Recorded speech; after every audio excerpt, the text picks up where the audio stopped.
meeshichi baay'ee bareedaa kan onlaayinii irratti bareedu caalaa lafatti qaamaan yoo dhuftanii ilaaltan baay'ee kan bareeduu fi kan nama dinqisiisudha. Mashaallaa jennee jirra. Obboleewwan keenya Aayishaadhaan illee jabaatu wajjadhu jennaani dubartii jajjabeeffamtuu qabduu fi cimtu.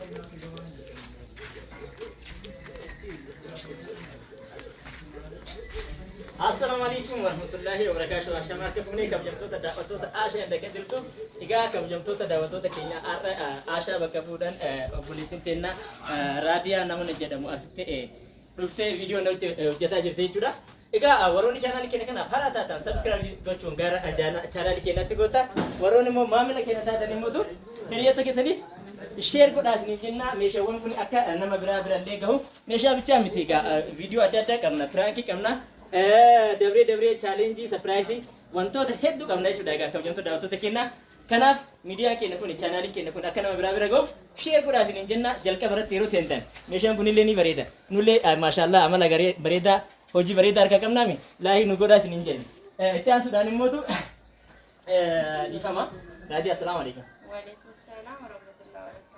Egaa amma raadiyaan obboleettii isiidhaaf meeshaa kana akkuma qophaa'etti akkuma majaajila isin agartan kanatti dhuftee agarte jechuudha. Maaltu akka itti dhagahame raadiyaan salaama jechuudhaan maamila keenyallee hordoftoota keenyallee salaama jechuudhaan maaltu akka itti dhagahame immoo yaada kan kee share nu goota.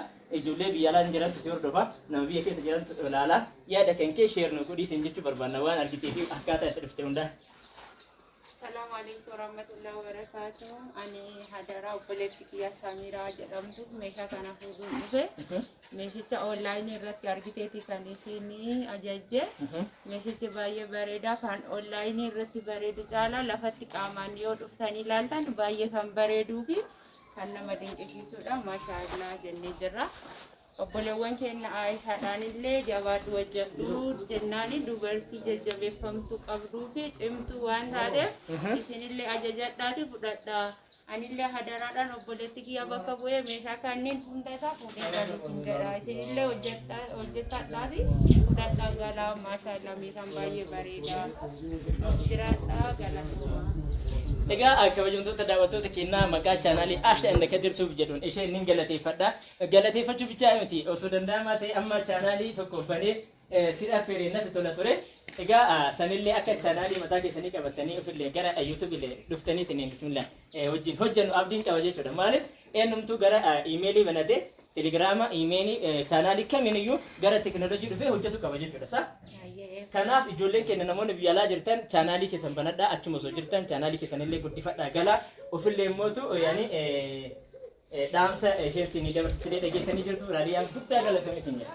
Ayyee jazakumullahu khairan jedhanii baay'ee ta'a ammallee jajjabaadhaa hojjedhaa. Isin nama gana guddachuu hedduudha. Aayishaalleen dubartii cimtuu dubartii goobaziidha. Kadir asumaan obboleetti kenna.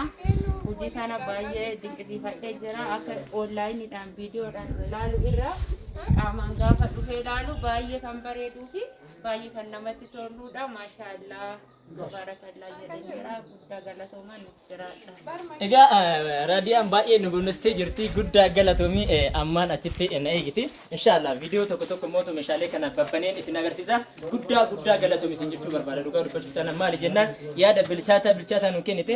Meeshaan kun akka chaanaalii irratti isin laaltan qofa osoo hin ta'in akka viidiyoon isin laaltan qofa osoo hin ta'in yeroo dhuftanii ittiin lafatti argitan taate hedduu bareeda jetteerti.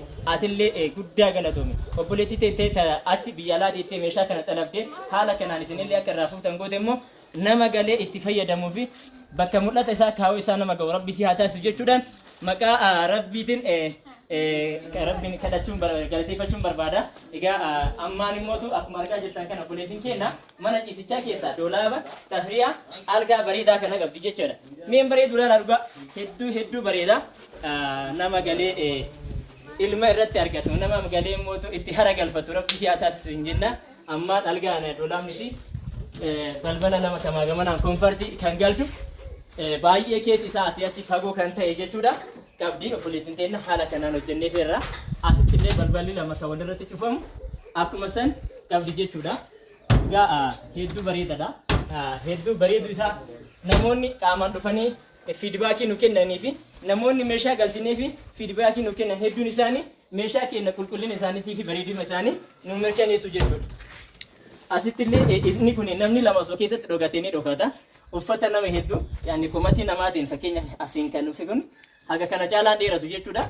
Uffata dheeroo asiin haala kanaan akka kaayamuuf tolchinee fi jira jechuudha.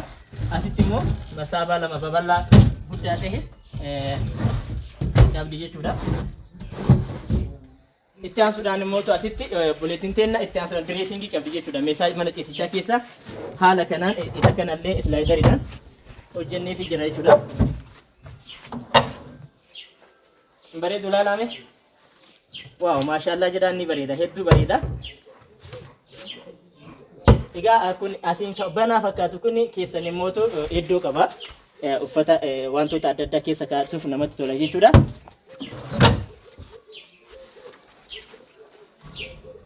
Hedduu bareeda, maashaallah. Maashaallah jedhaan nama kana, maashaallah jedhaan dhugaa. Namni nama waan daawwatan tokko maashaallah jechuun bareedadha. Asiin kana fakkaata jechuudha. Itti aansuudhaan algaan isiin mutu nafar'een yookiin immoo isa nama lama ciibsu meetira 50 jechuudha. Haala kanaan hojjennee fi jirra.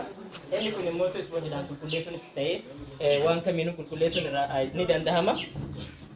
Egaa kabajamtoota daawwattoota keenya viidiyoo keenya laayik godhaa deemaa isin jenna haga dhumaatti. Asii haala kanaan iddoo kanatti mastawaatii qaba. Achitti immoo mastawaatiin hin galle. Mastawaatiin tokko nuuf sababa saniif itti galchuu dhabne malee achitti ni gala jechuudha. Asittillee bal'inni algaa kanaatii fi baay'ee algaa kanaa garaagarummaa hin qabu tokko. Nafareen yookiin immoo isa meetira 50 argaa kan jirtan kun jechuudha. As keessa sibiilatu hafe ammallee chuppiitu hafe inni itti gala jechuudha. Itti aansuudhaan amma immoo asitti immoo direesingiin kun algaan kun akkuma Adaamaan jaanuun argitan san kunillee gamaa gamana komodiinoo lama qaba jechuudha. Komodiinoon isaa kun kophatti socho'aa jechuudha. Kana bakka feeti kaa'uu dandeessa.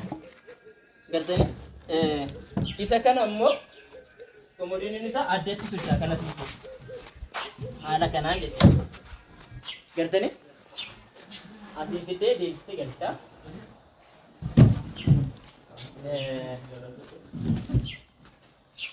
Kana fakkaata egaa kabajamtoota daawwattoota keenya.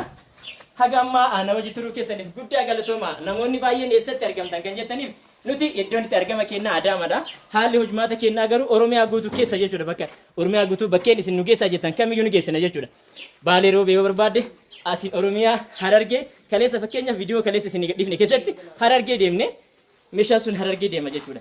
Inni kunoo eessa deeme Shaashamannee gale. Har'a kunoo eessa gala Adaamama keessa gala inni kuni baay'ee yeroodhaaf Adaamaa gala na fakkaate raadiyaasa. Yeroodhaaf amma Adaamaa gala yeroo biraamuutu gara iddoo jireenya isheetti fe'atti jechaadha. Kana fakkaata. Meeshaan immoo yeroo yerootti ni dabala. Yeroo yerootti immoo yookaan hin qannasa bakka jiru irratti gatii isaa waliin dubbanna jechuudha.